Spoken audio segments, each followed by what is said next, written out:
सो आज हम डिस्कस करेंगे कुछ इम्पॉर्टेंट टिप्स एंड ट्रिक्स की जो कि फ़र्स्ट ईयर में बहुत मैंडेटरी होती है और कई बच्चों को समझ में नहीं आता है कि पेपर अटेंडिंग टेक्निक्स कैसी होनी चाहिए। सो फर्स्ट ऑफ ऑल हम पहले एनाटॉमी की बात करेंगे। तो डायग्राम्स तो इसमें मैंडेटरी होते हैं, ठीक है, डायग्राम्स मैंडेटरी होते हैं और ये तो हमको पता है। अब बात आती है कि उसको हम रिप्रेजेंट कैसे करें, ठीक है। तो आपको रिप्रेजेंट करने के लिए पहले तो एक लेन में, जैसे ये आपका स्कैपुला हो गया, ठीक है, ये आपका स्कैपुला हो गया, तो इसको एक लेन में ही आप लेबल कीजिए। सारा एक लेन में आपका लेबल होना चाहिए, ठीक है। फिर आप जो डायग्राम बनाते हैं उसको, भले आपके पास अगर टाइम बचता है, टाइम रिमेनिंग है अगर एग्ज़ाम में, so you can fill colours in that, and अगर ना हो तो you can simply outline with black pen और एक लेन में करिए। जैसे हम हमारे 11th-12th में भी बायो में हमेशा एक साइड ही लेबल किया करते थे डायग्राम्स को, तो वो एक गुड इम्पैक्ट डालता है टीचर पे और वो अच्छा रिप्रेजेंट करता है, कॉपी भी अच्छी लगती है। अब मेन बात है, सिर्फ डायग्राम बना के हमें छोड़ना नहीं है, हमें डिफ़ाइन करना है उसको, ठीक है। उसे हमें डिफ़ाइन करना है, उसकी पोजीशन ह्यूमन एनाटॉमी बॉडी में कहाँ पे उसकी पोजीशन आ रही है, उसकी साइट ऑफ लोकेशन क्या है। जैसे स्कैपुला है तो क्या ह्यूमन अपेंडिकुलर में आता है, ठीक है, जो एक्सियल स्केलेटन में इंक्लूडेड रहता है ये, ठीक है।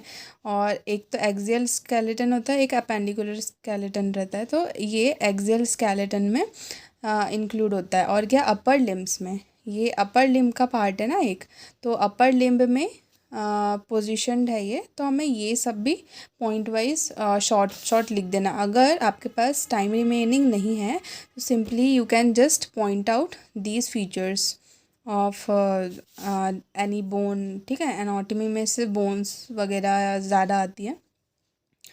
Now next come to the physiology. तो इसमें क्या करना है हमें, फिजियोलॉजी में पहले तो अगर कोई भी ऑर्गन है, सपोज़ कि अगर आपके पास लिवर एक ऑर्गन है, तो आपको पहले तो उसको लोकेशन बताना है। जैसे कि राइट हाइपोकॉन्ड्रिक रीजन में लिवर लोकेट होता है, ठीक है। फिर उसका वेट बता देना है आपको, ठीक है, वेट बता देना। और इसके बेसिकली फंक्शंस, फिजियोलॉजी में functions are so important, these can help you to achieve gain marks, ठीक है।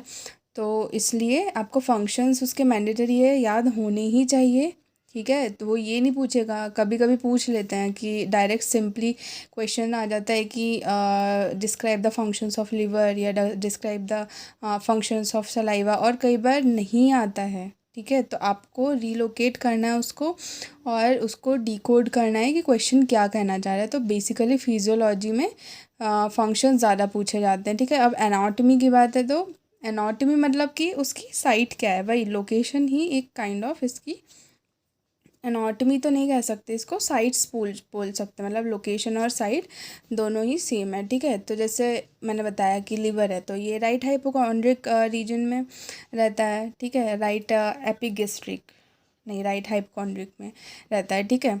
तो आपको वो मेंशन करना है, और अगर हो सके आपके पास टाइम रिमेन है तो आप डायग्राम भी बना सकते हैं, ठीक है, उसमें। और लिवर में जैसे कि लिवर के और क्या क्या कॉन्स्टिट्यूएंट्स हैं, उसका फंक्शन क्या है, ये तो आपने बता दिया। जैसे लिवर में बाइल डक्ट है और एक सिस्टम आता है जिसमें कि right hepatic duct, left hepatic duct, then वो कॉमन हिपैटिक डक्ट बनती है। ये सब करके, मतलब जो भी आपको नॉलेज है कम से कम टाइम में आप उसको प्रिसाइज वे में वहाँ लिख सकते हैं। अब next come to our biochemistry. ये जो है ये सब मार्क्स गेनिंग सब्जेक्ट्स हैं, ठीक है। और बायोकेमिस्ट्री जैसे हो गया, तो इसमें काफ़ी सारे मैंने जब एनालिसिस किया प्रीवियस ईयर क्वेश्चंस के, और मेन बात है आप पीवाईक्यूज़ ज़रूर सॉल्व कीजिए, this can help you achieve much better marks, ठीक है। तो ये सब हैं जो मैंने पीवाईक्यूज़ में से देखे हैं। जैसे कि साइकिल्स हैं, साइकिल्स में जैसे टीसीए साइकिल हो गई आपकी, क्रैब्स साइकिल हो गई, क्रैब साइकिल हो गई, यूरिया साइकिल, ग्लाइकोलिसिस के फंक्शंस भी पूछ लेते कई बार। पूरी 8 मार्क्स में, 5 मार्क्स में पूरी साइकिल्स भी आ सकती है। Now next come to our acidosis and alkalosis. ये बहुत इंपॉर्टेंट है, ये मेरे टाइम में भी मेरे टाइम एग्ज़ाम में भी आई थी। सो ये तो मैंडेटरी है, ये आपको करके ही जाना है। ये कुछ ऐसे मैंडेटरी टॉपिक्स है जो आप इन सब में से कुछ भी नहीं छोड़ सकते, ठीक है।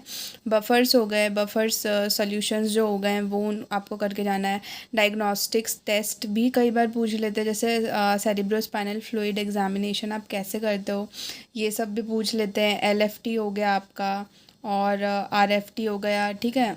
So these are some basic test की बायोकेमिस्ट्री में पूछे ही जाते हैं, क्योंकि ये आप परफॉर्म भी करते हैं, okay.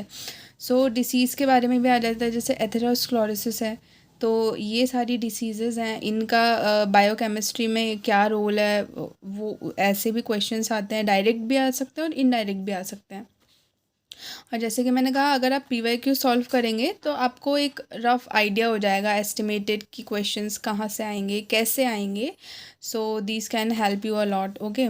Then next is functions of enzymes, okay. Enzymes के और कोएंजाइम्स भी पूछ लेते हैं कई बार, सिर्फ एंजाइम्स नहीं पूछते, सिर्फ कोएंजाइम भी पूछ लेते हैं। जैसे कि कोएंजाइम A का क्या फंक्शन है, अगर ये जैसे TCA यूरिया साइकिल है तो यूरिया साइकिल TCA ही बन जाती है आगे चल के, उसका एक पाथ रहता है, ठीक है। तो आपको किसी भी एंजाइम के बारे में पूछ लेंगे, या एंजाइम्स के फंक्शंस के बारे में पूछ लेंगे, बॉडी में एंजाइम्स का क्या रोल है, ठीक है। और रोल से आ रहा है the role of nurse in biochemistry, ये भी करके एक क्वेश्चन आता है कई बार, okay. So remember about that. और फिर आपका सॉरी, एंटीबॉडी प्रोडक्शंस जो रहते हैं वो कैसे होते हैं, वो भी आपसे पूछते हैं। इम्यूनोग्लोबुलेंस में, और ये दोनों इंटर रिलेटेड है, सो आप इसको कोरिलेट करके पढ़ सकते हैं। दैन इम्यूनोग्लोबुलेंस में डायरेक्ट या फिर इम्यूनोग्लोबुलेंस पे शॉर्ट नोट पूछ लेंगे, या फिर IgG IgM ऐसे करके जो इम्यूनोग्लोबुलेंस बॉडीज़ हैं उनके बारे में आपको पूछ लेंगे, ओके। और फिर प्रोकैरियोटिक एंड ये तो बहुत सिंपल है, ये तो हम 9th से पढ़ रहे हैं, मतलब बेसिक क्लासेस से पढ़ रहे हैं, ठीक है। तो प्रोकैरियोटिक एंड यूकैरियोटिक सेल का डिवीजन भी, डिफरेंशिएशन पूछ लेते हैं। एसिड बेस बैलेंस, ये एक इजी टॉपिक भी है और पूछा जाने वाला टॉपिक भी है, रैंडमली पूछ लेते हैं इसे, ठीक है।